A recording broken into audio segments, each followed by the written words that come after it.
حي على الفلاح.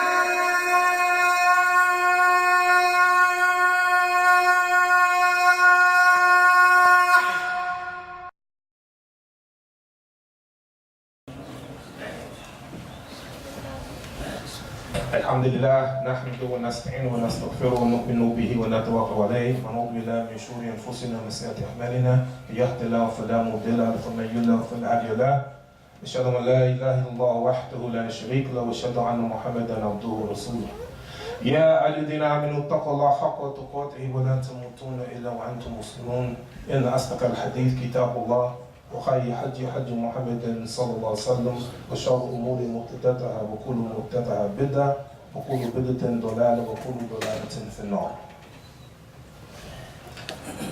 يا أيها الذين آمنوا يقول الله عز وجل في القرآن الكريم أعوذ بالله من الشيطان الرجيم فمن يعمل مثقال ذرة خيرا يرى ومن يعمل مثقال ذرة شرا يرى. وقال رسول الله صلى الله تعالى عليه وسلم اللهم لا عيش إلا عيش الآخرة. Alhamdulillah, brothers and sisters, we praise Allah the Almighty. We bear witness that nothing deserves to be worshipped except Allah. And we bear witness that Muhammad sallallahu alayhi wa sallam is Allah's messenger, his servant, his slave. We ask Allah to bless his messenger Muhammad alayhi salatu wasalam, and bless his family and bless the companions, all of them. Ameen. Brothers and sisters, the older you get, the more you bear witness of Al-Akhirah, the more you look forward to not this life, but the life to come. The more you learn about the Quran, the more you learn about Sunnah, the more you are convinced that the real life isn't this life, but the real life is the hereafter.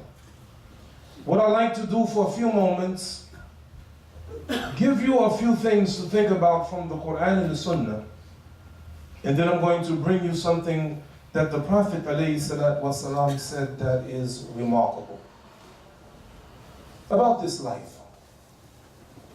What is it that we have? What is it that you think you have? Think about all of your possessions that you have. I have been in some of the most beautiful houses of Muslims. Extraordinarily beautiful. Think about all of your materials. Think about your family. Think about the cars that you possess. Think about the money that you have in the bank. Think about your jobs. I want you to think about all of that. And when you think about it, the reality, the Prophet, peace and blessing be upon him, said, يَتْبُو الْمَيْتَ ثَلَاثًا أَهْلُهُ وَمَالُهُ وَأَعْمَالُهُ فَيَرْجِعُ اثْنَانِ فَيَبْقَى الْوَاحِدُ. Your family, your possessions, and your deeds. That's what follows you to the grave. Two return and one stay. Our families go back. As much as you love your wife, your children, your parents, your husband, as much as you love them, they will not go in the grave with you. They go back. And your wealth, it goes back. Stop there for a moment. What if someone comes to your house and take everything that you have? Take all of your jewelry, all of your gold, all of your silver, all of your dresses, all of your clothing, all of your furniture. They take it all, because that is the reality, that when we die, the moment that we die, everything that we possess is no longer us. It no longer belongs to us. Everything. And your family goes back. And the only thing that remains are your deeds. That's there. Your good deeds and your bad deeds. And the Ali radiallahu anhu, he said, Inna yawm al-amal wala hisab, wa ghadan hisab wala amal. Today, there's action, there are deeds, but there's no accounting. There's no accounting, there's no accountability. But tomorrow, there will be accounting and no more deeds. And when a person dies, his deeds are done, it's finished. And this is why. This is why when evil people die, they all say the same thing. Send me back. Send me back to the dunya. Why? Because you want more wealth? No. Because you want more gold? No. Why? So that I can do good, so we can spend in charity and do good deeds and be among the righteous. This is why the evil people want to come back, because they realize that the reality of life is not how much money you have. The reality of life is not in your bank account. The reality of life is those deeds that Allah will judge us on Yawm al-Qiyamah. So what are we trying to do here in Brooklyn? What are we trying to do here in America? What is our objective? Our objective is to do as much good for Allah subhanahu wa ta'ala as we can. Now, what's the difference between this life and the hereafter? My question today, brothers and sisters, do we trust Allah? Really? Really? Do we really believe Him? This is not a game. Islam is not a game. Islam is real. It's al-haq. So that whatever Allah say, Kitabullah, the Quran is true. And Muhammad alayhi salatu wasalam is telling the truth. Yet we struggle, we fight with what Allah and His Messenger say. I want to give you one example. I want you to think about it. The Prophet alayhi salatu wasalam said, ما أحد يدخل الجنة يحب أن يرجع إلى الدنيا وله ما في الأرض من شيء إلا الشهيد. إلا الشهيد. Don't you ever feel sorry for a Muslim who died as a martyr. Don't feel sorry for that person. No. Your son, your father, your brother, they fight fi sabilillah, in the way of Allah, and they're slain. No. Don't feel sorry for them. Feel sorry for yourself. Because the Prophet, peace and blessing be upon him, said, no one who goes to Jannah will want to come back to this earth, even, and I want you to use your imagination, even if they're given everything on earth. Just think about that for a moment, right? You know, you see the list of the wealthiest people on the earth, Bill Gates and all of these other people. Imagine this earth that we share with 7 billion people. Imagine everything on this earth belonged to you. Everything. All of the oceans, the rivers, the silk, the gold, the homes, whatever the whole earth belongs to you. You still would not want to go to Al-Jannah and come back here, even if all of that is given to you, except one person, one category of people, as-shaheed, the shuhada, those who died in the way of Allah. They want to come back to this earth for one more purpose: to die 10 more times in the way of Allah, because of the great honor that they saw themselves in Al-Jannah. Allah Akbar. Subhanallah. Allah Akbar. And we want this life. Yesterday, day before yesterday, we attended a janazah for one of our great imams, Imam Siraj Rahimahullah. And we go to the janazah. This is a brother that we love. And there's an imam in one of the masjids in Jamaica, Queens. He texts me almost every week with somebody just died. كل نفس ذائقة الموت. Every soul shall taste of death. How do you reconcile the people living during the time of the Prophet? How do you reconcile his death? everyone will die. You know people who've died, your mother, your father, your grandmother, your grandfather, your wife, your uncle, your cousins, your children, your friends, your imams, the scholars, all of them, you have relationship with them, and then before you know it, they're gone. This is this life. You know what? Allah subhanahu wa ta'ala al-Khaliq, He's a great creator. Wallahi, I was in Atlanta, Georgia at the aquarium. When I looked in the aquarium, I saw all of these animals that Allah created, subhanAllah. In the midst of being in the aquarium, wallahi, I wanted to just get on my knees and make sajda to Allah for the greatness of His creation. Allah mentioned in Quran, وَمَا مِن دَابَّةٍ فِي الْأَرْضِ إِلَّا اللَّهُ رِزْقُهَا. There is not one creature on the face of the earth except Allah has taken upon Himself to give it its sustenance. And I'm thinking about all these millions and millions of creations of Allah. I think about one of them. I think about His biggest creation on earth. It's called the blue whale. The blue whale, 100 feet long,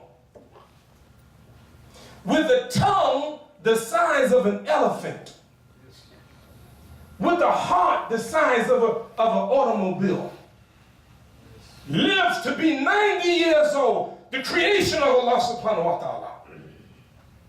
And this huge animal, Allah takes upon Himself to feed it every day. And what do they eat? They eat a shrimp-sized animal called krill. And how many krill do they eat a day? 40 million krill a day, weighing 4 tons. Allah feed His creature 4 tons of food every day because Allah is Al-Khaliq, the creator, and He has Al-Razaq, and He gives sustenance all of His creatures. Yet, as great as this creation is, you haven't seen nothing yet. You haven't seen Allah's creation yet until you see in Al-Akhirah. I'll give you one example.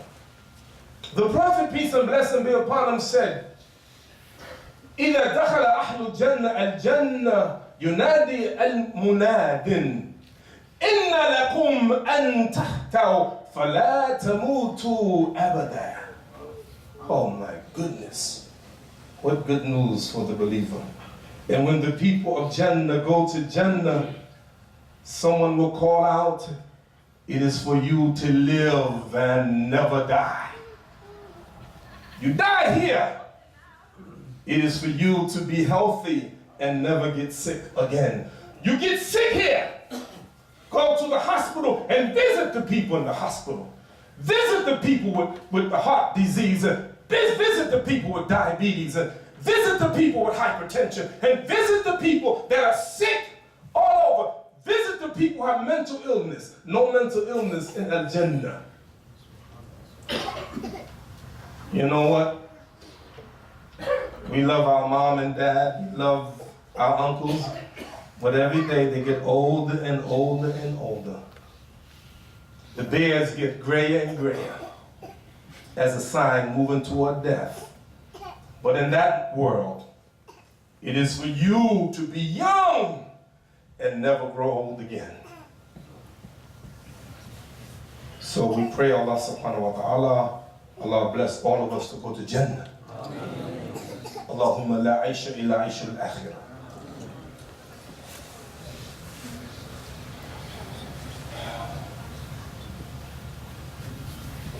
Bismillah ar-Rahman ar-Rahim, alhamdulillah rabbil alameen. Now, I begin my khutbah. I begin what I intend to say for you. What I said earlier is just a prelude to say what I'm about to say now. I'm going to say something which almost seems to contradict what I just said. Almost, but not quite. Do good deeds, yes. Make salat, yes. Give sadaqah, yes. Give zakat, yes. All the good deeds you can do. But remember what the Prophet, peace and blessing be upon him, said, and this is, I want you to really pay attention as I conclude. He said, the deeds of none of you can save you from the fire. Your deeds cannot save you. قالوا ولا أنت يا رسول الله, and the companion said, not even you. قال ولا أنا إلا. Not even me. My deeds can't save me. No. Don't get it wrong. Don't think your deeds can save you. No, not my deeds, except Allah give me, he says three things, three different hadith. Rahmah, Allah's mercy, His maghfirah, His forgiveness, or fadlun, His grace. Another hadith, the deeds of one of you will not get you to Jannah. Your deeds can't save you from the fire, nor can your deeds make you to enter Jannah. It's not your deeds. No, what you mean? I made Hajj. I make Hajj every year. Why do you think that the Prophet, peace and blessing be upon him, said, "Wal Hajj mabrur, laysa lahu jaza'an ila Jannah," and an accepted Hajj, there's no reward except for a Jannah. Think about one of the greatest prophets ever, Khalilullah, the friend of Allah. Allah gave him a commandment to build his house. And he built his house in Mecca, him and his son Ismail alayhi salatu wasalam. But as Ibrahim alayhi salatu wasalam is building a house of Allah, because Allah told him, listen to what he said. رَبَّنَا تَقَبَّلْ مِنَا إِنَّكَ أَنْتَ السَّمِيعُ الْعَلِيمُ. Oh Allah, please accept this from us. Please accept this from us, because there's no guarantee because you're doing ibadah that Allah accepted from us. And brothers and sisters, let me tell you something. We are so far off the track. This is why the Prophet said, alayhi salatu wasalam, that Allah said, Ya ibadi kullukum dalun illa man hadaytu fastahduni ahdikum. Oh my servants, every one of you are misguided. Every one of you are misguided unless I guide you. Therefore ask me and I will guide you. You think you know something? Be careful. You may think you know something. I'll give you a classical example. The Prophet, peace and blessing be upon him, is sitting in the masjid. One of the Sahaba, he comes in, he makes salat. He goes to the Prophet and said, Assalamu alaikum ya Rasulullah. Qala alaikum salam. Farajit fasalli, fa innaka lam tusalli.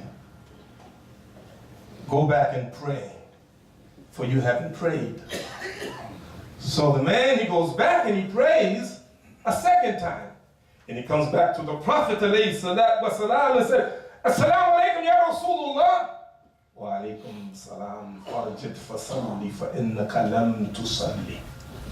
Go back and pray, for you haven't prayed. And he goes back a third time. The same thing. Farajit fasalli, fa innaka lam tusalli. And the man said, Ya Rasulullah, I don't know a prayer better than this. Teach me how to pray. Because the Prophet alayhi salatu wasalam says, Sallu kama ra'aytumuni usalli. Pray as you see me pray. How many of us, if we were being watched, Allah will say, no, I don't accept this. Because your ibadah has to have two things. Number one, it has to be done right. You have to do it right. And number two, even if you do it right, you have to have the right niyyah. You have to have the right intention. So it's not your deeds that will save you, it's the mercy of Allah. Can I give you 1, 2, or 3 examples? A woman, this narrated by Aisha radiallahu anha, very famous hadith. A woman comes to Aisha with 2 babies in her arms, seeking sadaqah. She wants something to eat. So Aisha gives her 3 dates. So the mother gives 1 date to one child, the second date to the second child, and takes the date and put it toward her mouth to eat the 3rd date. And by the time the mother put the date to her mouth, the 2 children finished their date and put their hands out. So the mother took that 1 date and she broke it in half and gave a half to each child. Aisha radiallahu anha was amazed. And so she told that to the Prophet alayhi salatu wasalam, and he said, because of that act, Allah gave that woman Jannah. It don't talk about her life. It don't talk about how many prayers she made. It don't talk about the zakat. She don't talk about anything. For that, be that little piece of sadaqah, that little thing, Allah gave her Jannah. You want more? I give you more. How about this man who was thirsty, and he went in the well and got some water and drank the water, but when he came out of the well, he saw a dog that was thirsty and licking the mud because of thirst, and the man said that this dog is suffering what I'm suffering from. So the man went back in the well, took out his shoe, put water in his shoe, put the shoe in his mouth, and crawled back out of the well and gave water to a dog. And the Prophet said, because of that act, Allah put him in Jannah. You kidding me, man? Water for a dog? Yes, that's the way Allah is. You never know. But be careful. On the other hand, uzibat imra'atun fi hirratin. A woman was punished and went to hell because of a cat that she had, and she wouldn't feed it, and the cat died. And the Prophet said because of that she was punished, and then she entered dakhalat fiha an-nar, and went to hellfire for it. Be careful, you never know. The Prophet said, I saw a man in hell because of a cloak that he stole from someone. You never know. So don't think that I did all this. No. Get it right. Be careful. Be careful. Depend on Allah's rahmah, His mercy, and His grace. That's the message that I want to leave with you. I close with this. Brothers, it's not the amount of deeds that you do all the time. I'll give you one example when we finish. This was narrated in the Musnad of Ahmed ibn Hanbal, narrated by Anas ibn Malik, radiallahu anhu. He said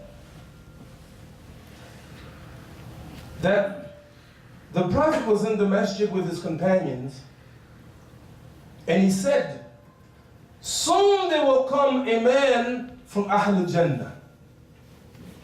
And as soon as he said that, a man entered the masjid. His beard was dripping with water from ablution, and he had his sandals in his left hand.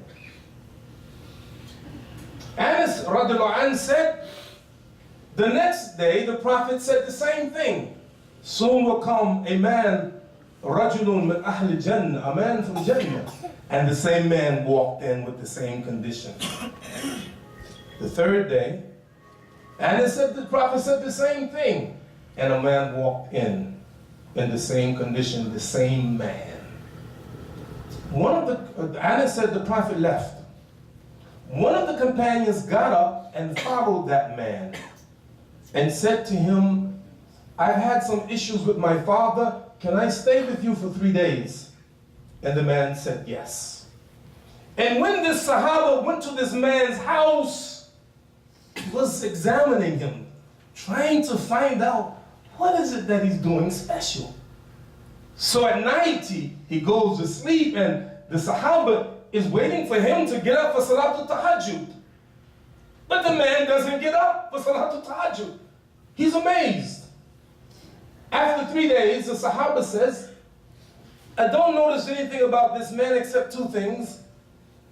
Number 1, he never said anything except good. And number 2, whenever he changed positions, he praised Allah. He told this man, he said, I had no issue with my father.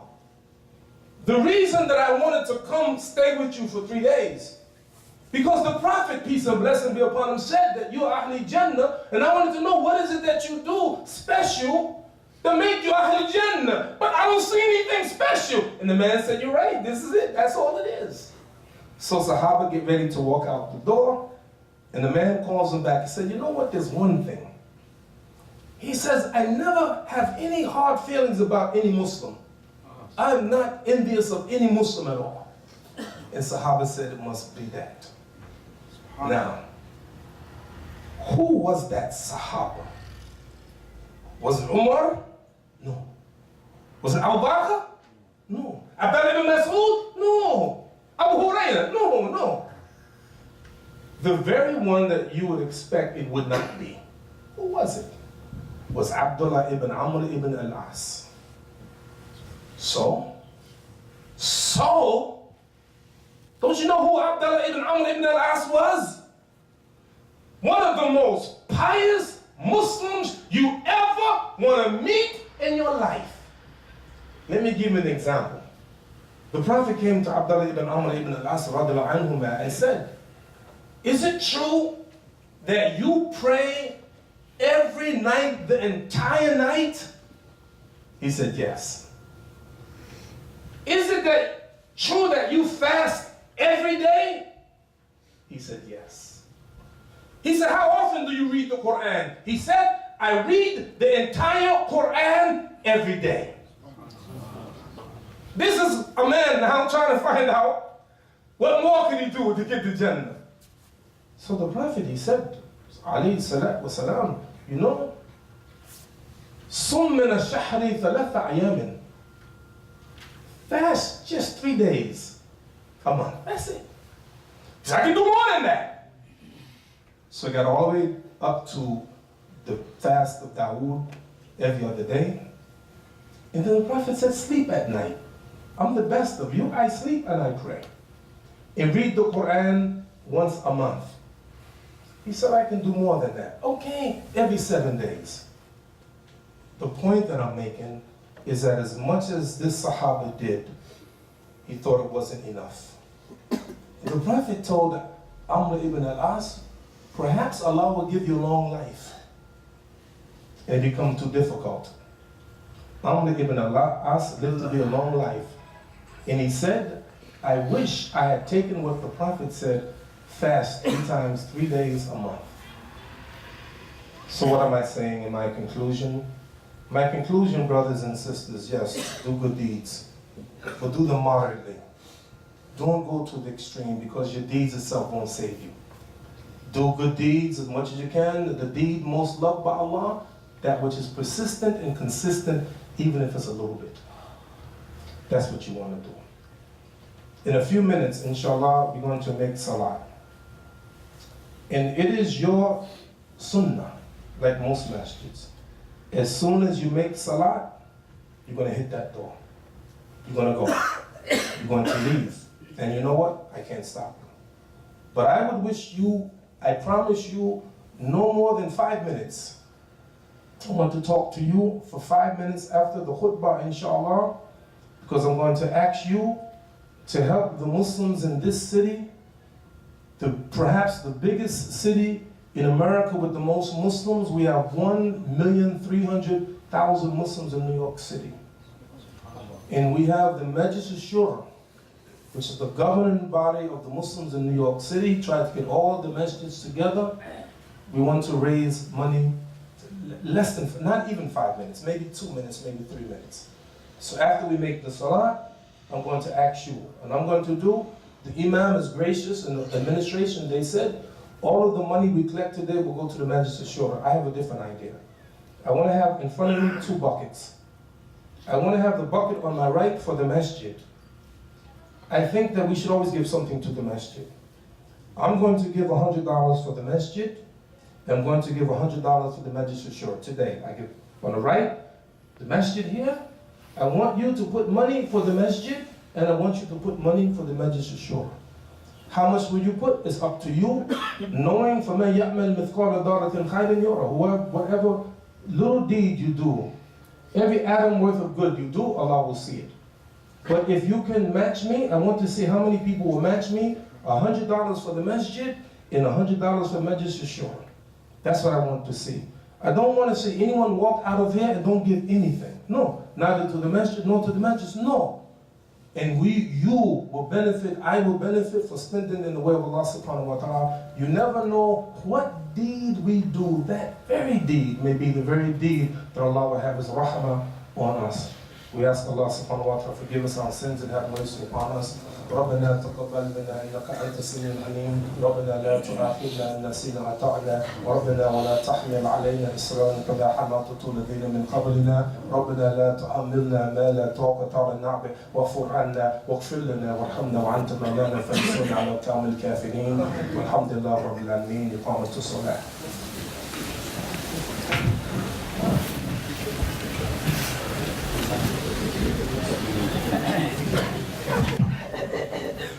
الله أكبر الله أكبر أشهد أن لا إله إلا الله أشهد أن محمدا رسول الله